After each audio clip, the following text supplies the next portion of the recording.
Hello everyone, स्वागत है आप लोग का आपके अपने चैनल नॉलेज पॉइंट विद अखिल में। तो हम लोग आज बात करने वाले हैं रेलवे ग्रुप डी, जो आज से एग्ज़ाम प्रारंभ हो गया है 17 अगस्त से, और इसके फर्स्ट शिफ्ट का क्वेश्चन लेकर आए हैं। तो इससे पहले हम लोग आगे की स्ट्रेटेजी पर भी बात कर लेंगे इसमें, कि आगे जिनका भी नेक्स्ट शिफ्ट में एग्ज़ाम है वो क्या करेंगे।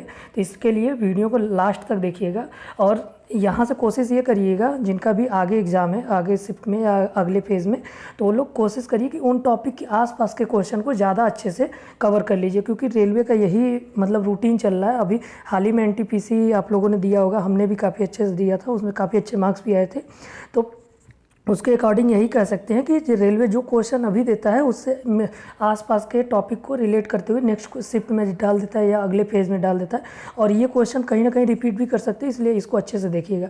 तो सबसे पहले हम लोग बात करते हैं कि क्वेश्चन कहाँ कहाँ से आया था। तो जैसा कि रेलवे ने अपने नोटिफिकेशन में बताया था कि 25 क्वेश्चन मैथ से रहेगा, 30 क्वेश्चन रीजनिंग से रहेगा, और आपका 20 क्वेश्चन जीके जीएस से रहेगा, ठीक है, जीके और जीएस से, और बाकी 25 क्वेश्चन आपका साइंस से। तो सेम वैसा ही क्वेश्चन आया है जैसे कि साथियों ने बताया है, काफ़ी लोगों से बात हुई है। तो उसके अकॉर्डिंग 25 क्वेश्चन साइंस का है। साइंस का लेवल थोड़ा मॉडरेट था और कुछ क्वेश्चन अच्छे भी थे, खासकर इक्वेशन बनाने वाले, और बाकी का मतलब काफ़ी ठीक था, ऐसा कुछ नहीं कि ज़्यादा टफ पेपर था। बस साइंस थोड़ा अच्छे लेवल का क्वेश्चन आया था। तो जो साइंस अच्छा कर लिए होंगे वो कर लेंगे, और ज़्यादा अभी क्वेश्चन बेस मतलब न्यूमेरिकल बेस पे क्वेश्चन नहीं आ रहा है, तो अभी हो सकता है आगे वाले फेजेस में आए, तो उस पर भी आप लोग थोड़ा ध्यान दीजिएगा। और अगर हम लोग बात करते हैं कि टफ पेपर कैसा था या करंट अफेयर की बात करते हैं, तो करंट अफेयर ज़्यादातर 2021 और 2022 का आ रहा है, और लगभग 4 से 5 करंट अफेयर के क्वेश्चन आ रहे हैं, बाकी सब जीएस जीके के ही क्वेश्चन आ रहे हैं। तो चलिए 1 बाई 1 हम लोग बात कर लेते हैं। तो आज का जो हम लोग का क्वेश्चन है वो 17 अगस्त का फर्स्ट शिफ्ट का क्वेश्चन है, और जो कि 100% ऑथेंटिक है। ये आप लोग जो पेपर दिए होंगे वो अपना अगर पेपर मिला रहे होंगे तो कमेंट बॉक्स में बता भी दीजिएगा कि ये ऑथेंटिक है कि नहीं, और आगे ऐसे ही अन्य वीडियो के लिए जुड़े रहिएगा। तो चलिए 1 बाई 1 हम लोग बात करते हैं। तो ये देखिए, अगर हम लोग टॉपिक वाइज बात करते हैं कि मैथ से कहाँ कहाँ से क्वेश्चन आया था, टाइम एंड वर्क से एक क्वेश्चन आया हुआ था, प्रोपोर्शन रेशियो प्रोपोर्शन से 1 से 2 क्वेश्चन आए थे, परसेंटेज से एक क्वेश्चन था, मिक्सचर एंड एलिगेशन से एक क्वेश्चन था, डीआई से 2 क्वेश्चन थे, इसको याद ध्यान दीजिएगा, और टेक्नोमेट्री से एक क्वेश्चन थे, आयत और वर्क से भी एक क्वेश्चन है, एसआई एंड सीआई से भी एक क्वेश्चन था, सिंप्लीफिकेशन से 2 क्वेश्चन थे, और प्रॉफिट लॉस से 2 क्वेश्चन थे, और मेंसुरेशन के भी अच्छे खासे क्वेश्चन है, तो थोड़ा मेंसुरेशन पे भी ध्यान रखिएगा, ठीक है। तो उसके बाद हम लोग जब बात करते हैं कि साइंस का अगला, तो अब आते हैं कि मेन क्वेश्चन जो साइंस जो कि थोड़ा अच्छा क्वेश्चन आया था, तो इस पे बात करते हैं। फिजिक्स से विद्युत से एक क्वेश्चन आया था, बल से 2 क्वेश्चन आया था, F equal to M A से रिलेटेड, कार्य से एक क्वेश्चन, बल गुले F equal to M A, और एक होता है work equal to force into displacement. तो इससे अभी क्वेश्चन हम आगे डिस्कस करेंगे, अभी बस बता दे रहे हैं टॉपिक क्या क्या है, तो इस पर अच्छे से ध्यान दीजिएगा। ध्वनि से एक क्वेश्चन था, और ये फिजिक्स से था। केमिस्ट्री से अगर आप देखेंगे, चलिए तो क्वेश्चन पे ही आ जाते हैं। तो केमिस्ट्री से पहला क्वेश्चन था, जिप्सम को जलाने पर क्या प्राप्त होता है। तो आप सभी को पता है कि प्लास्टर ऑफ पेरिस प्राप्त होता है, जिसको पीओपी बोलते हैं, ठीक है। धावन सोडे का सूत्र पूछा था, तो Na2CO3। क्वेश्चन आप लोग भी बताइएगा कि ये मतलब बिल्कुल वही है ना, क्योंकि 1-2 क्वेश्चन हो सकता है कि कुछ लड़कों ने इधर उधर बता दिया हो, तो 1-2 क्वेश्चन इधर उधर हो सकता है, वैसे ज़्यादातर ऑथेंटिक क्वेश्चन ये, ठीक है। तो पीओपी, धावन सोडे का सूत्र Na2CO3, आत्मघाती थैली किसे कहते हैं, तो ये लाइसोसोम को कहते हैं। मिल्क ऑफ मैग्नीशिया का फार्मूला पूछा था, MgSO4। ऑयल ऑफ विट्रियोल किसे कहते हैं, H2SO4, ठीक है। तो इसके बाद हम नेक्स्ट पर चलते हैं। तो एड्स का फुल फॉर्म पूछा था कि एड्स का फुल फॉर्म क्या है, तो आप सभी को पता होगा कि acquired immuno deficiency syndrome AIDS का फुल फॉर्म है। हीलियम की ऑक्सीकरण संख्या पूछी थी, तो हीलियम का 0 होता है, क्योंकि 2 इलेक्ट्रॉन होते हैं, और 2 उसके लिए 2 कंप्लीट ही होता है, क्योंकि फर्स्ट सेल में है, ठीक। अगला है कि विटामिन डी का वैज्ञानिक नाम कैल्सीफेरॉल। ब्लड क्लॉटिंग से रिलेटेड एक क्वेश्चन पूछा था, और कुछ क्वेश्चन मेल रिप्रोडक्शन और फीमेल रिप्रोडक्शन से पूछा हुआ था, जैसे कि कॉन्डम कौन यूज करता है, और ये जो आपका टी शेप में कुछ होता है ना, इस समय याद नहीं आ रहा, बता देंगे। तो ये कुछ क्वेश्चन आए हुए थे जो कि मिलान करना था, ठीक है। और दूसरा क्वेश्चन देखते हैं कि कोरोना की पहली वैक्सीन कोरोना वैक्सीन से रिलेटेड बताया गया था, ठीक। तो और अगर हम लोग जीएस की साइंस का आगे क्वेश्चन और भी देखेंगे जो कि ज़्यादा ऑथेंटिक है। फिलहाल जीएस की भी अगर हम बात करते हैं तो जैन धर्म में जीन का अर्थ क्या होता है, तो ये आप सभी को पता है कि जीन का मतलब होता है विजेता, ठीक है। योजना आयोग के प्रथम अध्यक्ष कौन थे, तो पंडित जवाहरलाल नेहरू थे, ये था। पंचायती राज व्यवस्था कहाँ से शुरू हुई, राजस्थान के नागौर जिले से, ठीक है। फिर आर्टिकल से रिलेटेड एक क्वेश्चन पूछा हुआ था कि आर्टिकल 231 से रिलेटेड क्वेश्चन था, ठीक। और ये दो या दो से अधिक राज्यों के लिए एक ही हाई कोर्ट बनाया जाएगा, ये आर्टिकल 231 है, ठीक है। तो अगला क्वेश्चन जब हम लोग देखते हैं जीएस का कि 1952 में पहली बार राष्ट्रीय आय की गणना किसने की थी, तो ये केंद्रीय सांख्यिकी संगठन सीएसओ द्वारा पहली बार किया गया था। तो और दूसरा अगला क्वेश्चन था कौन गलत है, आर्टिकल 352 राष्ट्रीय आपात, आर्टिकल 360 वित्तीय आपात, आर्टिकल 356 राष्ट्रपति शासन, आर्टिकल 358 स्वास्थ्य व्यवस्था। तो इसमें आप लोग ये साफ साफ देख पा रहे हैं कि आर्टिकल 358 जो है वो स्वास्थ्य व्यवस्था से नहीं होगा, यही गलत है, बाकी ये तीनों सही है, ठीक है।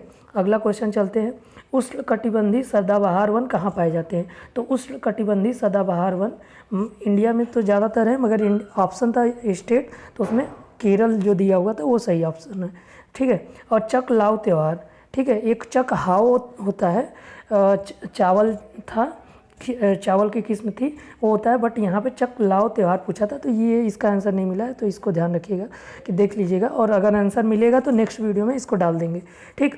मांग बढ़ने पर ग्राफ का वक्र कैसा होगा, तो देखिए एनटीपीसी का जो एग्ज़ाम दिया गया था उसमें भी जो इकोनॉमिक्स के क्वेश्चन थे अच्छे खासे क्वेश्चन आ रहे थे, तो और यहाँ पर भी अच्छे क्वेश्चन आ रहे हैं, तो जो इसका आंसर हम नेक्स्ट वीडियो में डाल देंगे, तो देख लीजिएगा। और अगला है अनंत नागेश्वर राव से पहले मुख्य आर्थिक सलाहकार कौन थे, तो अभी हाल ही में अनंत नागेश्वर बने, उससे पहले कृष्णमूर्ति जो थे वो भारत के मुख्य आर्थिक सलाहकार थे इसके पहले, ठीक है। और राजीव गांधी खेल रत्न पुरस्कार जो कि खेल का सबसे बड़ा पुरस्कार इंडिया में होता है, उसका नाम किस वर्ष बदल दिया गया था, तो ये 2021 में इसका नाम बदल के मेजर ध्यानचंद खेल रत्न पुरस्कार कर दिया गया था, तो ये क्वेश्चन था। और अगला क्वेश्चन जब हम देखते हैं कि पंचायती ये लोकपाल के प्रथम अध्यक्ष कौन थे, तो ये फर्स्ट तो पिनाकी चंद्र घोष थे, बट कुछ स्टूडेंट बोल रहे हैं कि इसमें फर्स्ट नहीं, इस समय प्रेजेंट में जो बने हैं उनकी बात हो रही थी, तो जो सेकंड नंबर पे बने हैं प्रदीप कुमार मोहंती, ये इसके सेकंड लोकपाल के दूसरे अध्यक्ष बने हैं, ठीक है। बंगाल के राज्यपाल जगदीप धनखड़ है जो कि अभी हाल ही में उपराष्ट्रपति भी बन गए हैं, ठीक है, तो ये भी याद रखिएगा। और इस समय एल गणेशन इसके पहले शायद थे, ठीक। अगला है दांडी यात्रा कब शुरू हुआ था, तो 12 मार्च 1930 को दांडी मार्च शुरू हुआ था और आपका अप्रैल 1930 में कंप्लीट हुआ था, 6 अप्रैल, ठीक है। और इसमें कुछ लोग बोल रहे हैं कि दांडी यात्रा और कुछ लोग बोल रहे हैं नमक कानून, तो दोनों देखिए तो एक ही समय हुआ था, क्योंकि जो दांडी यात्रा शुरू हुआ था तो जब दांडी यात्रा दांडी तक जब पहुँचा था तो वहीं पर नमक कानून तोड़ा गया था, ठीक है। तो दोनों क्वेश्चन का यही आंसर होगा 1930, ठीक। भारत का नेपोलियन किसे कहते हैं, तो समुद्रगुप्त को। सीवी रमन को नोबेल प्राइज़ कब दिया गया था, तो 1930 में। इसमें एक दो क्वेश्चन देखिएगा, ध्यान दीजिएगा, हो सकता है कि किसी ने ऐसे ही बता दिया हो, तो इसका हम समझते हैं, बट ज़्यादातर क्वेश्चन ऑथेंटिक ही है, ठीक है। पेरियार नदी कहाँ पर बहती है, तो ये केरल में है, ठीक है, तो ये याद रखिएगा। और प्रथम पंचवर्षीय योजना इसके ये मॉडल कौन सा था, तो याद रखिएगा कि हेराल्ड डोमन मॉडल था, और उसके अध्यक्ष आप जानते हैं कि जो योजनाओं के पंचवर्षीय योजना है, योजना आयोग के अध्यक्ष पीएम होते हैं, और उस समय नेहरू जी थे, ठीक है। और ये पहली जो थी पंचवर्षीय योजना ये कृषि पर आधारित थी, ये भी याद रखिएगा क्योंकि अगले नेक्स्ट शिफ्ट में पूछ सकता है। अगला क्वेश्चन है प्रथम पशु वैक्सीन किसने बनाया, तो ये रूस ने। आप लोगों को पता है कि पहला वैक्सीन भी रूस ने बनाया था और प्रथम पशु वैक्सीन भी ये रूस ने बनाया था। और अपने इंडिया का भी आप लोग याद रखिएगा कि कोवैक्सीन और कोविशील्ड जो कौन कौन बनाया है, ठीक है। और विश्व कुश्ती चैंपियनशिप में किसने सिल्वर मेडल प्राप्त किया था, तो ये अंशु मलिक ने सिल्वर मेडल प्राप्त किया था, तो ये भी याद रखिएगा, ठीक है। अगला क्वेश्चन है साइंस के, फिर से कुछ क्वेश्चन है, फोटोग्राफी में किसका उपयोग किया जाता है, तो फोटोग्राफी में AgBr मतलब सिल्वर ब्रोमाइड का उपयोग किया जाता है, ठीक है। और ये हाई स्कूल का काफ़ी कॉमन सा क्वेश्चन है, अगर किसी ने भी ठीक से हाई स्कूल या इंटर पढ़ा होगा तो उसको याद होगा ये, ठीक है। ज़मीन के अंदर पानी कैसे जाता है, तो इनफिल्ट्रेशन के माध्यम से ज़मीन के अंदर पानी जाता है, ठीक है। अगला है कि फ्यूज तार की प्रॉपर्टी पूछा था, तो मतलब क्या इसमें से नहीं है, उसमें नहीं वाला पूछा था।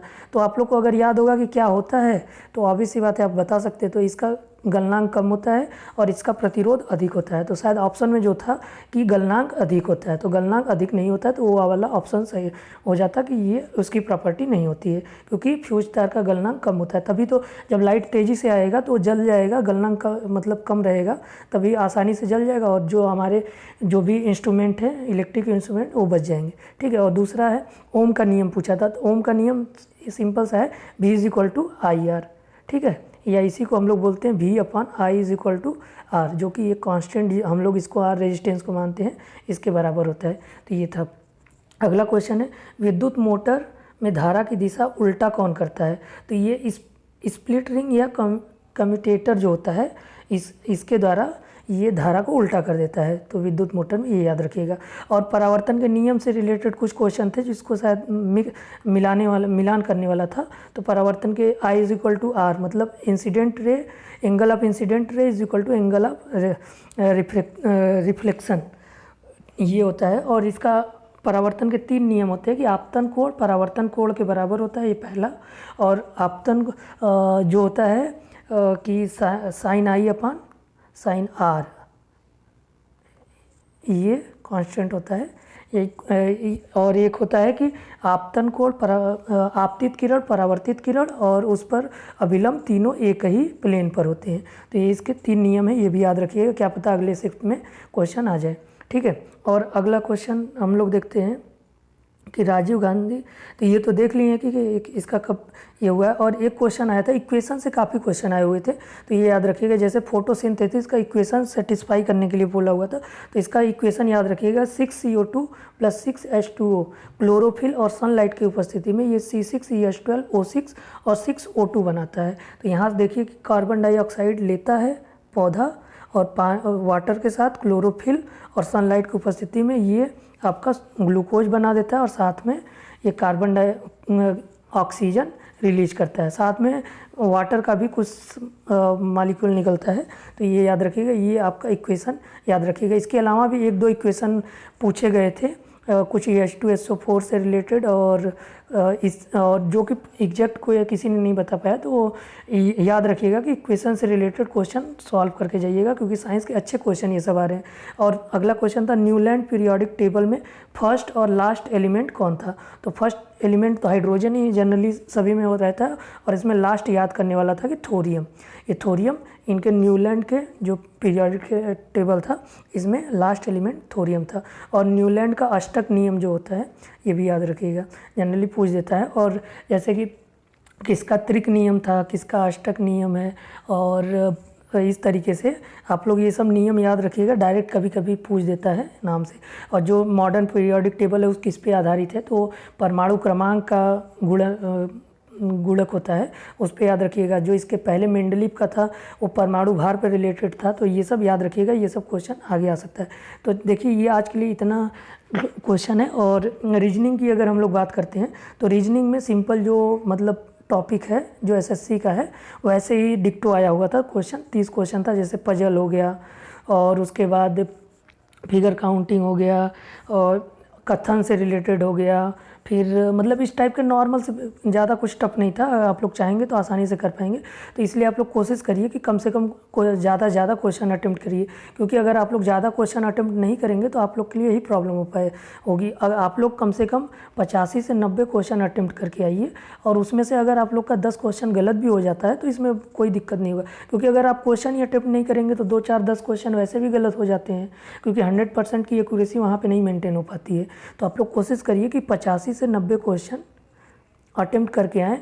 और अगर आप लोग की मिस्टेक होता है तो कम से कम कोशिश इतना ज़रूर करिए कि 80 से 85 तो किसी हाल में भी करके आना है। 10% तक आपका मतलब गलती भी होता है तो भी इतना अटेम्प्ट करिए, क्योंकि अटेम्प्ट करेंगे तभी हो पाएगा। अगर आप 70 ही क्वेश्चन अटेम्प्ट करेंगे और पता चला कि उसमें से आपका 3-4 क्वेश्चन गलत हो गया, 3 क्वेश्चन भी गलत हो गए, तो 1/3 माइनस मार्किंग की वजह से 4 नीचे हो गया, तो 66 मार्क्स पे पहुंच गए, ठीक। और बट अगर आप लोगों ने 80 क्वेश्चन आप अगर अटेम्प्ट करते हैं और इसमें से आपका 10 क्वेश्चन गलत भी हो जाता है, इवन 12 क्वेश्चन भी गलत हो जाते हैं। तो इससे आपका क्या होगा कि 4 और माइनस होंगे, 16 और माइनस आप करेंगे, फिर भी आप लोग का ऐसा कि 64 बन जाएगा।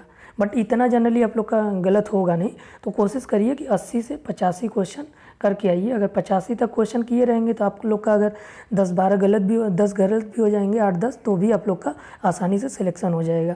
पोस्ट ठीक ठाक है, बट फिर भी कैंडिडेट भी ज़्यादा हैं और लगभग 70% के आसपास हमें लगता है कि यहाँ पर अटेंडेंस भी होगा। ठीक है, तो इस हिसाब से आप लोग अपने आप को तैयार करके जाइए कि 60 से 70% लोग एग्ज़ाम में उपस्थित हो रहे हैं, तो कट ऑफ भी ठीक ठाक रहने की उम्मीद पूरी रहेगी कि कम से कम यूआर के लिए 75 के अप्रॉक्स तो रहेगा ही। ठीक है, 75 ±2 मान लीजिए। तो उस हिसाब से आप लोग को क्वेश्चन भी अटेम्प्ट करके आने हैं, और अच्छे अच्छे क्वेश्चन आ रहे हैं। तो खासकर साइंस पर थोड़ा जिनका नेक्स्ट शिफ्ट में या नेक्स्ट फेज में एग्ज़ाम है, वो लोग कोशिश करिए कि आप अच्छे से वर्क करिए साइंस पर भी। और जीएस तो नॉर्मल सा क्वेश्चन आ रहा है, ज़्यादा टफ नहीं आ रहा है, तो जीएस भी देखिए। और 2021-22 का करंट अफेयर, खासकर 2021 लास्ट और 2022 मई तक आप लोग करंट अफेयर देख कर जाइएगा। ठीक है, तो चलिए आज के लिए इतना ही। अगर वीडियो को सब्सक्राइब नहीं किए होंगे तो सब्सक्राइब कर लीजिएगा, ऐसे वीडियो आप लोग को मिलता रहेगा। चलिए आज के लिए इतना ही, मिलते हैं नेक्स्ट वीडियो में। धन्यवाद।